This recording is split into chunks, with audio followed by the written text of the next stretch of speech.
नमस्कार, मैं रवीश कुमार। आपका अंदाज़ा सही है कि क्या कहने जा रहा हूँ, लेकिन गुजारिश है कि जो भी कह रहा हूँ उसे धीरज के साथ सुनिएगा।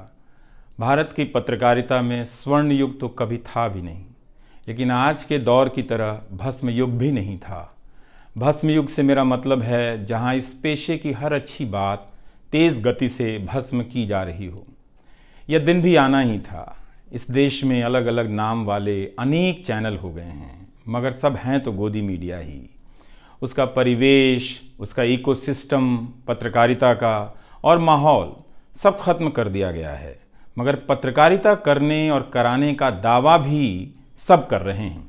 खासकर वो भी कर रहे हैं जो उसी सत्ता का हिस्सा माने जाते हैं, उसी के रूप में देखे जाते हैं, जिसकी ताकत से हर दिन पत्रकारिता इस देश में कुचली जा रही है। जब वो कहे कि वह उच्च स्तरीय पत्रकारिता करना चाहता है, तब ऐसा दावा करने वालों को ज़रा संदेह की निगाह से देखिए।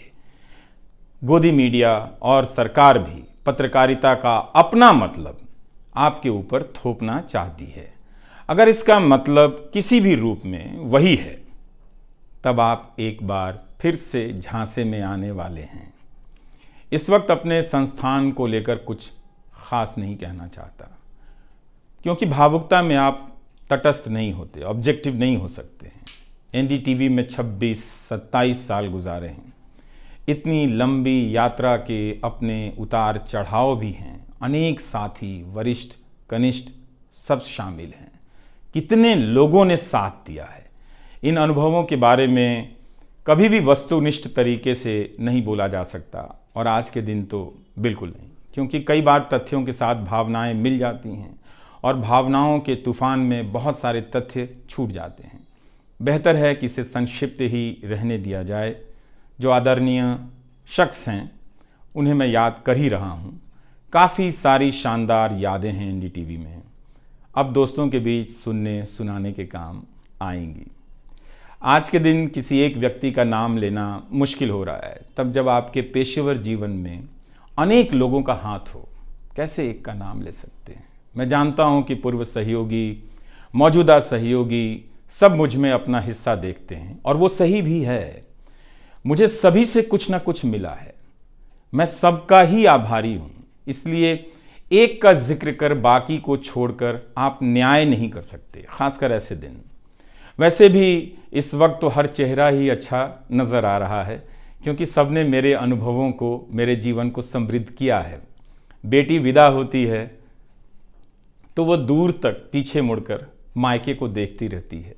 मैं इसी स्थिति में हूँ। अभी मुड़कर देख लेने दीजिए, फिर कभी विस्तार से एनडीटीवी की बात करूँगा, लोगों के बारे में और एनडीटीवी के बारे में, डॉक्टर रॉय, राधिका रॉय के बारे में भी। मैं कई लोगों की प्रतिक्रियाएं पढ़ रहा था। बहुत सी बातें तो मुझे आज ही पता चली। हैरानी हुई कि हर किसी के पास एनडीटीवी का एक अलग ही किस्सा है। वाकई उन 27 वर्षों के बारे में ठहर कर और संभल कर बात करने की ज़रूरत है। एनडीटीवी ने एक चीज़ सिखाई कि टीवी में और टीवी का एक ही मतलब होता है, टीम। एंकरों के स्टार बनाए जाने के बाद यह धारणा टूट गई, मगर आज भी टीवी के बुनियाद में यही है कि जितनी अच्छी टीम होगी उतना अच्छा काम होगा। अभी इस बात को यहीं रहने देता हूँ, कभी किसी और वक्त के लिए, तब जब आप भावुक ना हों, तब जब मैं भावुक ना हूँ कि एनडीटीवी छूट रहा है। अगस्त 1996 में एनडीटीवी से औपचारिक रूप से जुड़ा था। अगस्त 1996 में ट्रांसलेटर के रूप में, अनुवादक के रूप में। लेकिन उसके पहले कई महीनों तक मैं यहाँ चिट्ठियाँ छांटता रहा। बोरे में चिट्ठियाँ आती थीं और मेरे पास रख दी जाती थीं।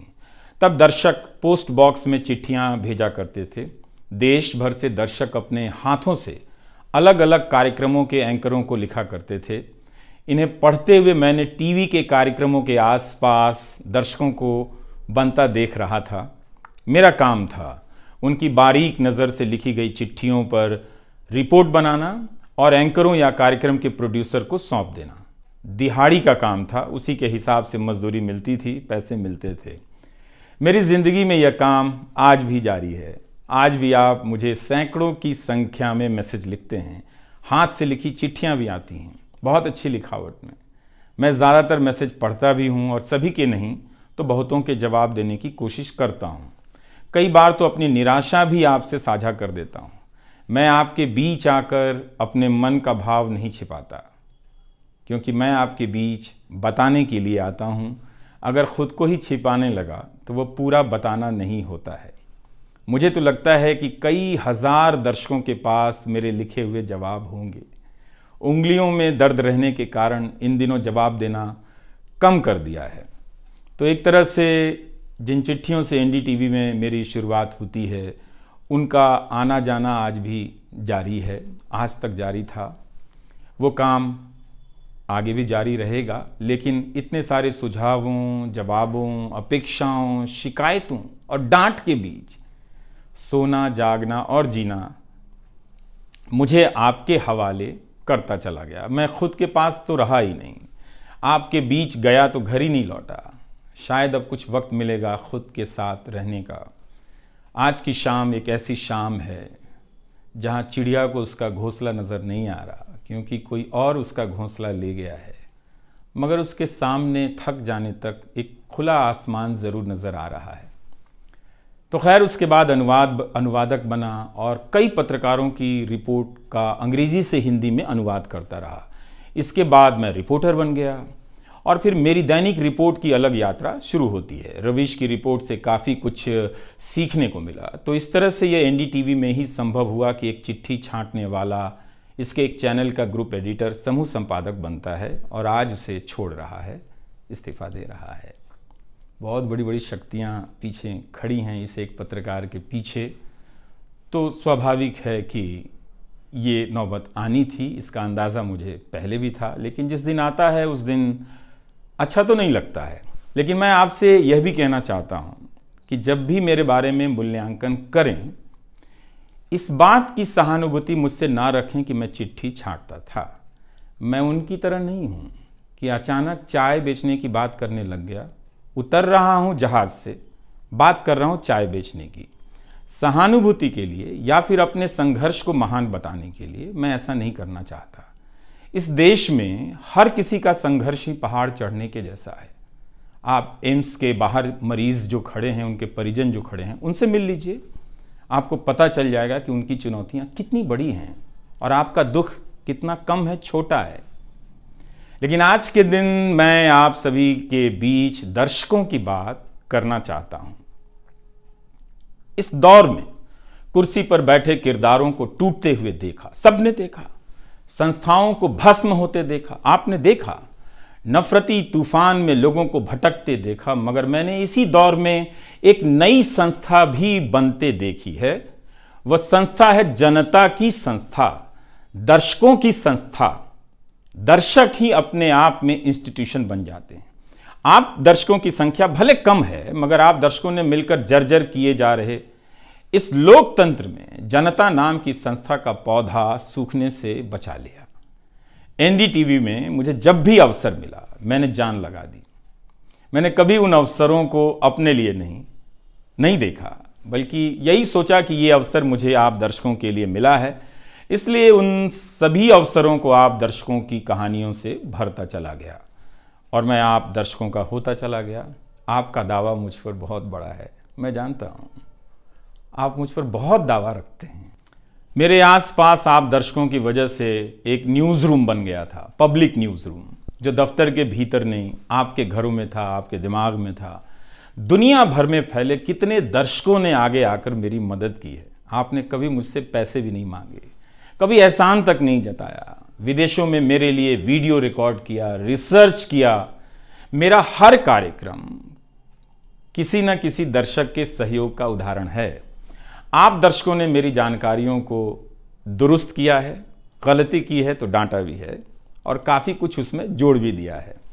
कई सारे एक्सपर्ट, कई सारे छात्र, कई सारे प्रवासी भारतीय, स्थानीय भारतीय दर्शक बनने के साथ साथ मेरा साथ दे रहे थे और पत्रकार भी बन रहे थे और इस पेशे के एक छोटे से द्वीप को बचा रहे थे। इस प्रक्रिया को बिखरते देखना, दर्शकों के बनने की प्रक्रिया को बिखरते देखना और फिर से बनते देखना बहुत सुखद अनुभव रहा। आप दर्शकों में से कईयों ने मेरे लिए अलग अलग भाषाओं से अनुवाद तक कर दिया। संसाधनों की हमेशा मेरे पास कमी रही, मगर आप सभी ने मिलकर पूरी कर दी, सिर्फ इसलिए कि प्राइम टाइम में जो भी जाए ठीक से जाए। वो मेरा नहीं, आपका प्राइम टाइम था।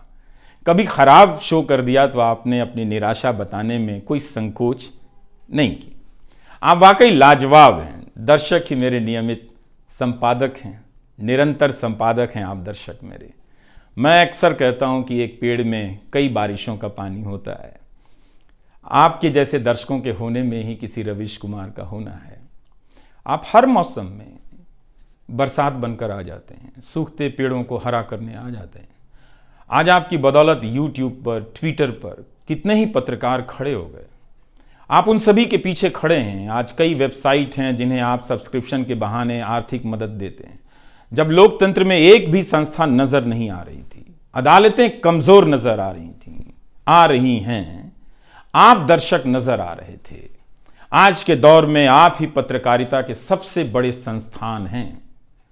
पत्रकारिता अब संस्थानों में नहीं बची है, आप जैसे दर्शकों के बीच बची हुई है, जिनकी मदद से आज पत्रकार सवाल पूछ रहे हैं। यही आपका इस वक्त में सबसे बड़ा योगदान है। हो सकता है कि कोई जनता की आवाज को पूरी तरह कुचल दे, उसकी आवाज पर धार्मिक नफरतों की आंधी धूल को भर दे, ढक दे, लोकतंत्र को मिटा दे, मगर आप दर्शकों का होना हौसला देता है कि लोकतंत्र भले खत्म हो जाए, मगर उसकी चाहत कभी खत्म नहीं होगी, क्योंकि आप जैसे दर्शक अपनी जवाबदेही को, जिम्मेदारियों को बहुत खूब समझते हैं। इस मुश्किल वक्त में आपने एक पत्रकार पर भरोसा किया, उसे कितना प्यार दिया। कई बुजुर्ग माओं ने मेरे बाल सहला दिए, गाल छू लिए, तो किसी ने मेरे गमले में गुलाब के फूल लगा दिए, किसी ने चने का सत्तू भेज दिया कि मेरी सेहत ना खराब हो, किसी ने शहद भेज दी, किसी ने धूप में खड़े देखा तो सर पर गमछा तान दिया और छाता खोल दिया, किसी ने जेब में कलम रख दी, महंगी कलम। आज के दिन मैं एनडीटीवी से ज़्यादा आप दर्शकों को याद करना चाहता हूँ। आपके बिना मैं कुछ नहीं कर पाता। मुझे आप दर्शकों पर नाज है।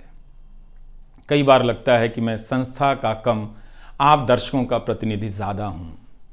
मुझे काम करने की आज़ादी मिली संस्था में, निर्बाध आज़ादी, और उस आज़ादी को मैंने हमेशा संभाल कर रखा, क्योंकि आपकी तेज नज़र मुझ पर थी। खुद को काफ़ी संभाला कि कुछ गलती ना आ जाए, कुछ मुझसे चूक ना हो और मुझ में अहंकार ना आ जाए और बदले में आज़ादी चली जाए। मेरे आगे दुनिया बदलती रही, मगर टेस्ट मैच के खिलाड़ी की तरह पिच पर टिका रहा। पर अब किसी ने मैच ही ख़त्म कर दिया है, उसे T20 में बदल दिया है। जनता को चवन्नी समझने वाले जगत सेठ हर देश में हैं, इस देश में भी हैं। अगर वो दावा करें कि आप तक सही सूचनाएं पहुंचाना चाहते हैं, तो इसका मतलब है कि डॉलर अपनी जेब में रखकर आपकी जेब में चवन्नी डालना चाहते हैं। पत्रकार एक खबर लिख दे तो जगत सेठ मुकदमा कर देते हैं और फिर सत्संग में आकर प्रवचन भी देते हैं कि वे पत्रकारिता का भला चाहते हैं। आप दर्शक इतना तो अपना भला समझते होंगे। इसलिए आज मैं अपने संस्थान से ज़्यादा आप दर्शकों को याद करना चाहता हूं। मुझे हमेशा लगता था कि हिंदी का पत्रकार छत क्यों नहीं छुपाता है। ऐसा क्यों है? हिंदी पत्रकारिता के कई श्रेष्ठ संपादकों, पत्रकारों के कार्यों पर निगाह रहती थी। उनकी गहराई हैरान करती थी, फिर भी लगता था कि उनकी बात जमाने तक ठीक से नहीं पहुंची, पेशे के भीतर उन्हें उनकी जगह नहीं दी गई। पत्रकारिता का मतलब अंग्रेजी का पत्रकार होना हो गया। इसके कुछ ठोस कारण भी हैं, उनमें विस्तार से जाने का समय नहीं है, लेकिन तब भी हिंदी के जुझारू पत्रकार आसमान क्यों नहीं छू सकते हैं, यह बात कचोटती रही। इन सब बातों ने मेरे व्यवहार में काफ़ी बदलाव कर दिए। भाषा को संयमित किया, मर्यादित किया, ताकि हिंदी का प्रभाव कम ना हो। बहुत सजगता से अपना काम इस तरह से किया कि लोगों को, देश के किसी भी हिस्से के लोगों को मेरी हिंदी से प्यार हो जाए। मेरी मातृभाषा हिंदी नहीं है, भोजपुरी है। भोजपुरी गांव है मेरे लिए। हिंदी मेरे लिए भाषा का वो शहर है, पहला शहर, जहां मैं गांव से शहर आया था, लेकिन मुझे भारत के हर राज्य के दर्शकों से प्यार मिला है। हिंदी प्रदेशों की कुंठित राजनीति ने हिंदी को हथियार बना दिया। इससे हुआ कुछ नहीं, हिंदी को लेकर कुंठाएं ही बढ़ती चली गईं, किसी का भला नहीं हुआ। मैं उन सभी गैर हिंदी भाषी पत्रकारों, सामाजिक कार्यकर्ताओं, विद्वानों का शुक्रिया अदा करना चाहता हूं, जिन्होंने मेरी हिंदी को समृद्ध किया, जिन्होंने मेरे लिखे हुए का अपनी भाषा में अनुवाद किया और अपनी भाषा में लिखी हुई जानकारियों का मेरे लिए अनुवाद कर दिया मुफ्त में। कई बार लगता था कि अलग अलग डिब्बे जुड़ते जा रहे हैं और रेल बनती जा रही है। उर्दू, मलयालम, तमिल, कन्नड़ा, पंजाबी, गुजराती, मारवाड़ी, बंगाली, मराठी भाषा के पत्रकारों ने कितना कुछ जोड़ा है। यह बात कहीं हिंदी बनाम अंग्रेजी की तरफ ना मुड़ जाए, इसलिए कहना जरूरी है कि अंग्रेजी भाषा में लिखने वाले विद्वानों और पत्रकारों ने मेरी खुलकर मदद की है, मेरे साथ बराबरी का व्यवहार किया। जो नहीं कर सके, ऐसे हैं, उनका क्या हिसाब करना, उनका क्या रोना, मगर जो बराबरी के साथ पेश आते रहे, उनका आभार व्यक्त करना चाहिए। उन सभी ने अपना श्रेष्ठ मुझसे साझा किया, किताबें दी, अवसर बताए, मेरे लेख का अनुवाद तक कर दिया, ज्यादा लोगों तक पहुंचा दिया। मेरे जीवन में इतिहास के मेरे शिक्षकों का बहुत योगदान है। मेरे शिक्षक मेरी जान है। मैं चाहता हूं कि आप मेरे जरिए मेरे पीछे खड़े अनगिनत लोगों के बारे में जानें, उन्हें भी देखें। और दोस्तों को कौन भूल सकता है, बहुत अच्छे अच्छे दोस्त मिले, कम मिले लेकिन मिले। आप जनता के बीच जाने के तमाम अवसर मेरे लिए बहुत खास हैं। तमाम आंदोलनों को कवर करने गया, आपके बीच जाते ही जो चीज़ खास नज़र आती थी वो है एक पत्रकार के प्रति आपका विश्वास, आपकी समझ। आप लोगों से मैं घिर जाता था। आपके भीतर कितना कुछ बहने लग जाता था, जिसे एक राज्य को सुनना चाहिए, जिसे सुनाने के लिए पत्रकार से अच्छा कोई जरिया नहीं। मुझे आपके बीच आकर हमेशा लगा कि आप सरकार को कैसे देखते हैं, और मैं उस नजर से सरकार को देखने लगा। इसी का भरोसा है कि आपकी सक्रियता में ही भारत का लोकतंत्र धड़कता है। शाहीन बाग और किसान आंदोलन की जिद में मुझे सूरज की रोशनी दिखाई देती है। आपको जनता बनते हुए देखा है। मेरा विश्वास गहरा होता चला है कि तंत्र भले खत्म हो जाए, लेकिन जनता के बीच जन बचा हुआ है। एक दिन यही जन आज से बेहतर तंत्र बना लेगा। आज कुछ लोगों को यकीन हो गया है कि सारा तंत्र उनके कब्जे में है। अब जन का कोई मोल नहीं। मीडिया को खत्म कर विपक्ष और जनता को खत्म किया जा चुका है। ऐसा सही भी है, मगर यही शाश्वत नहीं है। एक ना एक दिन जब लोग अपनी नफरतों से जर्जर हो जाएंगे, उनकी नफरतें उनके शरीर से दरकने लग जाएंगी, तब उन्हें किसी नई जमीन की तलाश होगी, किसी पत्रकार की याद आएगी।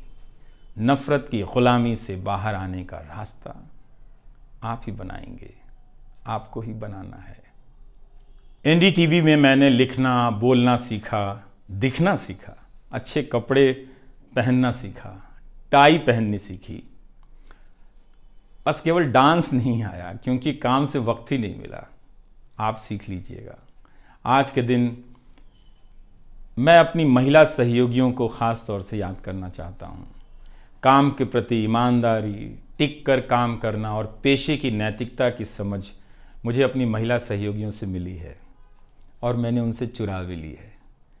उनसे मेरी सामाजिक और नैतिक समझ बहुत बेहतर हुई। मेरी इस यात्रा में बहुत सी समझदार औरतें और लड़कियों के अनुभव शामिल हैं। मेरी जीवन साथी का भी, मेरी बेटियों का भी, मेरे सास ससुर ने बहुत साथ दिया ताकि मैं बाहर जाकर रिपोर्ट कर सकूं। मेरी माँ, मेरी भाभी, मेरे परिवार के सदस्यों ने भी ठठेरे की तरह सब ने पीट पीट कर पीतल से बर्तन बना दिया। यह मैं इसलिए भी रेखांकित कर रहा हूँ कि पत्रकारिता के पेशे में मर्द ही नहीं, मर्दवादियों का कब्जा है।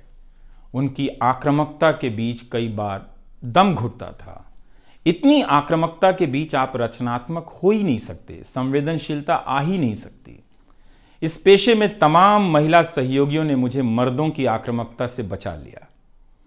अगर आप इस पेशे में आ रहे हैं, विद्यार्थी हैं, तो हमेशा अपनी महिला सहयोगियों के साथ सलीके से पेश आइए, उनकी काबिलियत को स्वीकार कीजिए, तारीफ कीजिए। प्राइम टाइम के वक्त अक्सर कहा करता था, मुझे काम करने दो, 9 बजे ही बजते हैं।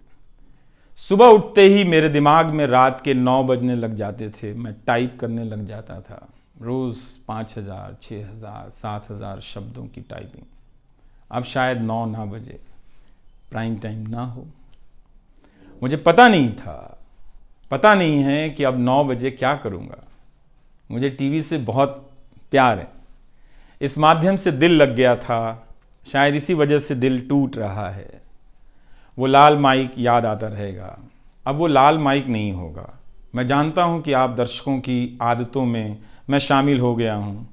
आप काफ़ी तकलीफ़ में थे कि मेरा क्या होगा, मैं क्या करूँगा, मैं प्राइम टाइम क्यों नहीं कर रहा हूँ। मुझे लगा कि चुपचाप किनारे हो जाना चाहिए।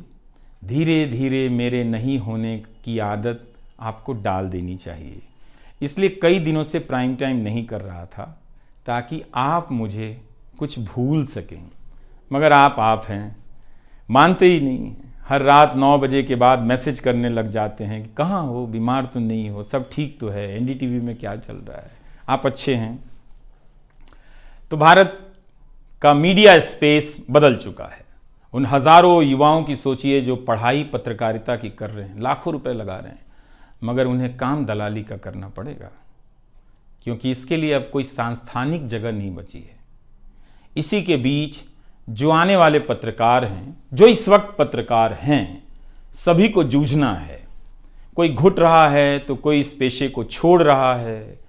कई लोग कहते हैं कि नौकरी की मजबूरी के अलावा पत्रकार बनने की कोई दूसरी शर्त नजर नहीं आती, कोई उत्साह नहीं है। यहां तो जस्टिस तक कह रहे हैं कि जमानत देने पर जजों को टारगेट किए जाने का डर लगता है।